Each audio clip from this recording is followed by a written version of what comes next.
this day in 2007, 14 years ago, the first iPhone was released. This wasn't just the start to a device that would change the world. This was the start to an operating system that would also change the world. In today's video, I'll be doing a retrospective of how iOS evolved and which features came when, so let's dive in. It's difficult to describe which new features of iOS 1, otherwise is known as iPhone firmware 1, brought, since most of the new features were with the hardware. However, iOS 1 brought an improved web browser that was designed to run websites made just for phones, compared to previous phones' web browsers, which were very crappy, slow, and not well optimized for phones. iOS 1 also brought the iPod app designed to play iTunes music, movies, and TV shows, officially combining the iPod and the phone together. iOS 1 also brought other various features, such as the Stocks app, which let you check your stocks on publicly owned companies, the Weather app being able to lock your iPhone or iPod Touch with a passcode, and the ability to know where you took the photos you took without remembering. iOS 1.1 introduced the iTunes Store, which let you go and purchase iTunes music, movies, or TV shows without a computer. Later versions of iOS 1, I'm not sure which one though, let you install web apps, which were web pages that you could bookmark to your device's home screen, designed for the iPhone and the iPod Touch. And iOS 1.1.4 introduced the ability to move your apps anywhere you want to in the home screen grid, as well as the ability to double tap your iPhone's home button to open whichever app you chose to open. That came with iOS 1.1.4, and yes, my cat's in the background.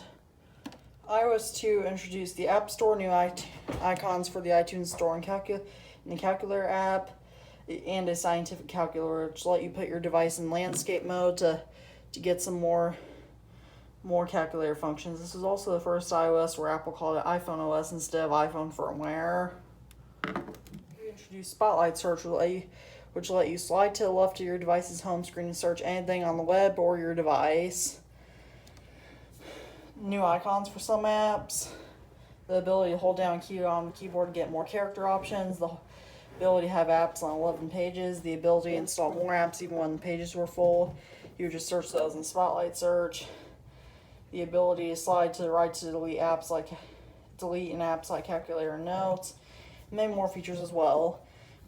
When the iPad first releases, its software is officially called iOS by Apple, and it also permitted home screen wallpapers, unlike previous iOS versions.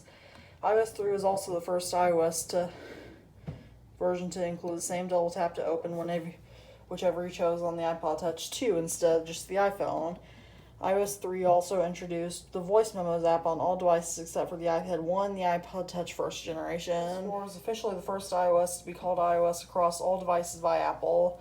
It also introduced the ability to group apps into folders, home screen wallpapers on all platforms, the multitasking bar, which not only had basic media controls similar to the Control Center, but also showed all your recently opened apps, and it would let you easily navigate from one app to another without going home to home screen.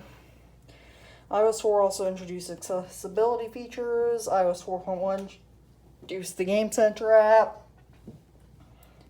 iOS 4.2 introduced a new voice memos icon, and iOS 4.3 introduced a new FaceTime icon for iPod Touches and iPads. Introduced iCloud, the Reminders app, the Newsstand app, iMessage, meaning that you can finally text on iPads and iPod Touches.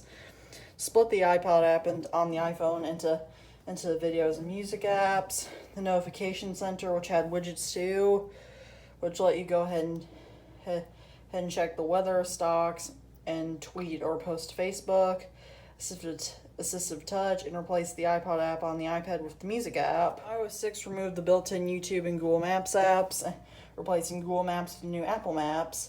iOS 6 also introduced the Passbook app, Do Not Disturb, and the Clock app for the iPad, which was previously exclusive to the iPhone and the iPod Touch. A whole new redesign, which looks like how iOS does today. Introduced the Control Center in the App Switcher. The ability to add and remove widgets from the Notification Center, the Health app, pre-install the podcast in the iBooks apps, the ability to see recent contacts in the app switcher. This is exclusive to iOS, which is exclusive to iOS 8. The ability to install third-party keyboards from the App Store. A new passbook icon and the Tips app. iOS 8.1 introduced a new iBooks icon. While iOS 8.4 removed cover flow in the music app and introduced Apple Music. Introduced widgets while swiping left from your 64-bit iPhone home screen, meaning the iPhone 5S and up could do this. Only if 5S and up could do this. Replace the passbook app with the Wallet app. Introduce a new default system font. Night shift, but only on 64-bit devices. And introduce the news app. Introduce picture-in-picture on the iPad, which in the news app replaced the newsstand app, and some new emojis came with iOS 9.1. Introduced a redesigned control center. Redesigned widgets which are now available on all devices. Pressing the home button to open your device's home screen from the lock screen. A new news icon. And also added the ability to delete some pre-installed apps. iOS 10.2 introduced the Apple TV app, which replaced the Videos app.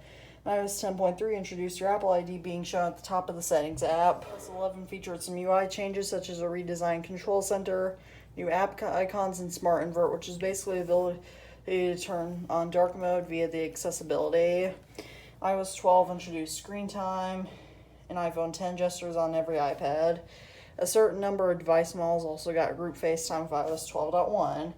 iOS 12.2 introduced a redesigned news app with new features, and iOS 12.3.3 introduced lots of new features with the Apple TV app. iOS 13 introduced dark mode, swipe keyboard, Apple Arcade, and voice control. The iPad got its own software, being iPadOS instead of iOS, which introduced desktop websites by default, sidecar, and mouse support. iOS 15 introduced a redesigned notification center, replaced Do Not Disturb with Focus, a redesigned weather app. The magnifier app is now on the home screen instead of just in the control center. New FaceTime features. There's a new Maps icon in the next iOS 15 beta update, and more. I hope you all enjoy this video. Please ask any questions you may have, for I will answer them in my 200 subscriber Q&A. Please like, subscribe, share. All of my social media will be linked down below in the description. And as always, peace out.